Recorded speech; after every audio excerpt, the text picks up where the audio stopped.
আসসালামু আলাইকুম বন্ধুরা, কে কোথায় আছেন?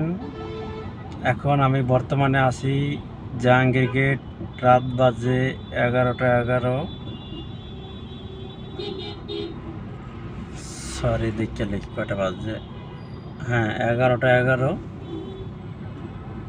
মনে হয় জাহাঙ্গীর গেটের এই সিগন্যাল পাড়াইতে আমার 25 মিনিট লাগছে। এখনও সিগন্যাল পাড়াইতে পারি নাই।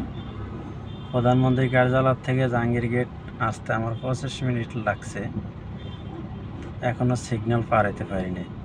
তার মানে রাত বাজে 11টা 11। এখনও রাস্তায় কি পরিমাণ গাড়ি ঘোড়া যে আছে, যানবাহন,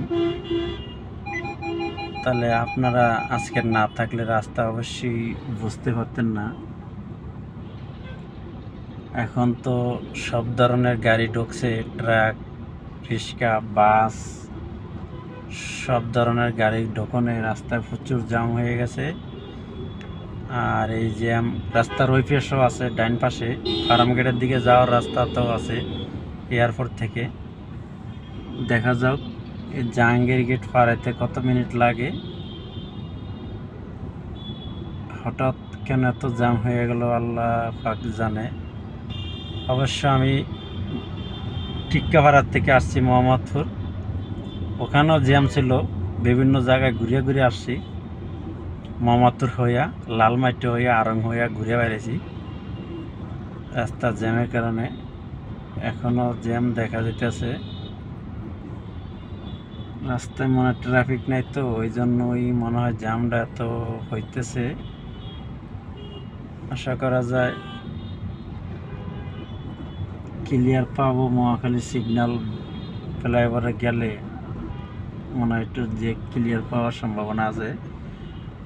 আর আমার ডান পাশ এয়ারপোর্ট ফার্মগেট রাস্তায় ওই এক লাইন ব্লক রাখছে পেট্রোলের লাগিয়া। পেট্রোলের সিগন্যালে এক লাইন ব্লক, ওই জন্য সকাল থেকে বাজে ওখানে সিগন্যাল ছিল পেট্রোলের, এখনও একই অবস্থা। 24 ঘন্টায় ওইটা লাইন ব্লক থাকে পেট্রোলের লাগিয়া।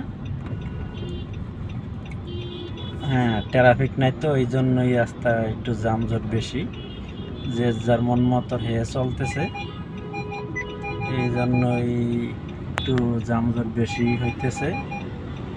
কেন ট্রাফিক নাই এই কারণে যানজট।